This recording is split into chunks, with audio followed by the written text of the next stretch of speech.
What is it? Well, it is the Okinawan diet. Now, these are the facts.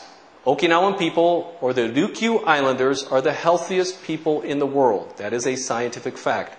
30-year plus research study found out when they were born and when they died, or they're still living now. They have the highest number of centenarians, or people living 100 years of age or longer. And these people are extremely healthy even in their old age. They did blood tests to check their hormones. They found their hormones at 80 and 90 years of age were half of their age, or equivalent to a 40-year-old or 45-year-old Westerner. So imagine that. If you're 90 years old and you have the hormones of a 40-year-old person, that's pretty good. So that's what they're doing. They are the most disease-free people in the world also. Cancer, stroke, heart attack, and all that is virtually unheard of. There are very few people getting these diseases, and the people who get these diseases normally survive these. Okay? So they are doing quite well. Okinawa is the largest island on a long chain of islands that stretches from the South Island of Japan, Kyushu, to very close to Taiwan. Okay, it's considered one of the Japanese prefectures now, or part of the Japan island groups.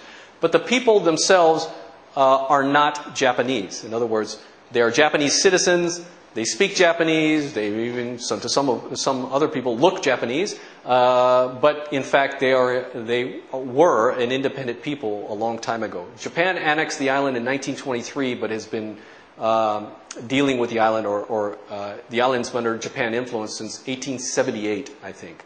So they've been under Japanese influence or control for a very long period of time. Okinawa was the scene of one of the fiercest battles in World War II between the United States and Japan. In this, both army generals commanding both sides were killed. Both the American general Buckner and the Japanese guy, I think his name was Urashima, both were killed. And over 100,000 Japanese soldiers and 100,000 U.S. soldiers were killed or wounded. I think the American killed was about 20,000. The big deal about it, though, was that over 25% of the population was killed because of the Japanese fortification of the island. So this island suffered the highest percentage of population loss. That's percentage now, okay? We talk about, if you study World War II history, you know, like the Russians lost 37 million people when the fascists or the Nazis invaded Russia. And that's a lot of people, but that's not 25% of their population. So the Ryukyu Islanders lost 25% of their population. And even after the battle, the American governor and the military treated these people as Japanese. So they thought, well, they're Japanese, but and so they didn't treat them well. They didn't give them lots of food. They didn't give them lots of support they needed after the war. So these people ended up eating things that they normally don't eat, like cats and dogs and those kind of stuff. That's not part of their diet. Okay, so you don't have to go shopping for cats or dogs. Okay. Yeah, and they started eating a lot of other things, all right? And some of the things, because of the occupation, like DDT was sprayed on the island, and one of the common foods, the snail, they have a very large snail, it's about this big, purple snail, very beautiful. They used to consume that as part of their diet. However, because of DDT, the spraying to kill mosquitoes and such, they ended up poisoning all the snails, so you can no longer consume the snails from the island. So there is some toxic problems there. So, even today, you can no longer consume. They tell you don't eat the snails. So, in spite of all that, among other things, they live longer than everyone else. So remarkable, in spite of this horrific battle, in which 25% of the population was killed, in which they suffered even after the battle, they are living longer and are healthier than everyone else. So that would make you think, maybe they're doing something right. At least a little bit, okay? And they found out something about these when they researched them. One, they found out that it's not genetics. So you may be thinking, well, it's because they're from that island, therefore they'll live forever, or relatively long. And that's not true. When they traced an Okinawan from the island going to, let's say, America, and adopted the American lifestyle, standard American diet, SAD, they died just as fast in America. They had heart disease, stroke, diabetes, all that business like that, okay? So the genes conveyed no protection on the people if they ate the other people's diet, okay? It isn't in the water. Many people have claimed that. Well, the Okinawan water is so clean and pristine and pure and all this other kinds of business. Like I told you about the snails, they're poisoned. So what do you think the water is? It's not the best. And also, there's constant drought, or there's not constant, there's quite a bit of a time frame of drought. And so water has to be made from desalination plants, using water from the sea and processing it to make drinking water. Water rationing is very common on that island. So, you have the saying, if it's yellow, let it mellow. If it's brown, flush it down, right? So people would go to the bathroom, and if it's just urine, they would let it sit because they're saving water. There's no point in flushing the toilet if it's just urine, okay? All right. And it isn't the lifestyle, and it isn't the lifestyle only. In other words, not everybody's swinging around in a hammock, just counting birds or something like that. Maybe there are people like that on the island, but it's not just that. So what is it about? The Okinawan diet is based upon the following ideas. About 70% of it is vegetables, grains, and fruits. So 70% of the diet is vegetables, grains, and fruits. These are whole grains, not white bread, and not white noodles and the processed garbage that people are consuming now. It's based upon vegetables that are steamed or pickled or cooked in some manner, not raw vegetables, and also not vegetables boiled in water for 6 weeks, okay? Not overcooked. And of course fruits, which just, fruits that are found there. By the way, the climate of this island is similar to what's happening here.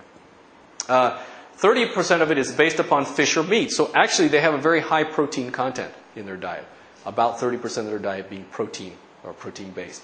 There are people that are consuming plant-based proteins in here, but keep in mind the vegetables also provide protein. So the total protein content of the diet is actually fairly high. It's one of the highest of all natural peoples in the world.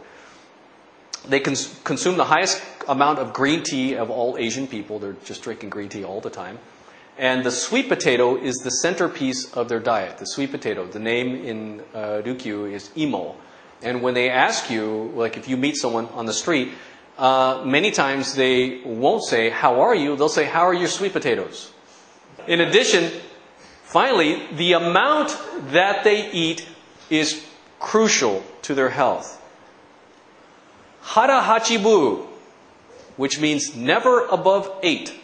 Okay, this is a saying that they're all taught even as children. Never above 8.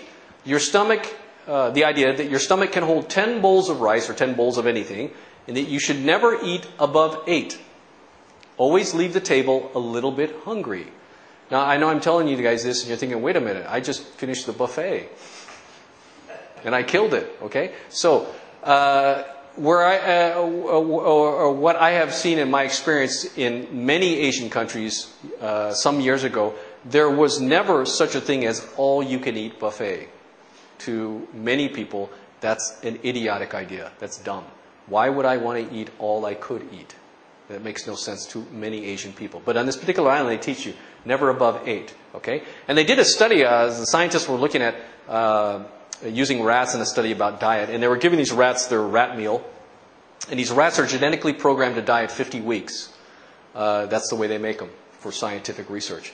And they fed the rats 3 different types of diet. One, they gave them the normal amount of food that a rat is supposed to get. Another group, they fed them as much as they possibly would. They just left the whole bag of food on the floor for them. And then the other group of rats, they fed, I think it was at 70%. Not even at 80%. It was at about 70%. And of course, the rats that were genetically programmed to die at 50 weeks that ate the normal meal, the amount of meal, they died at 50 weeks, like they're supposed to. The rats that they overate actually died early, at 42 weeks or 45 weeks, something like that. So they died young.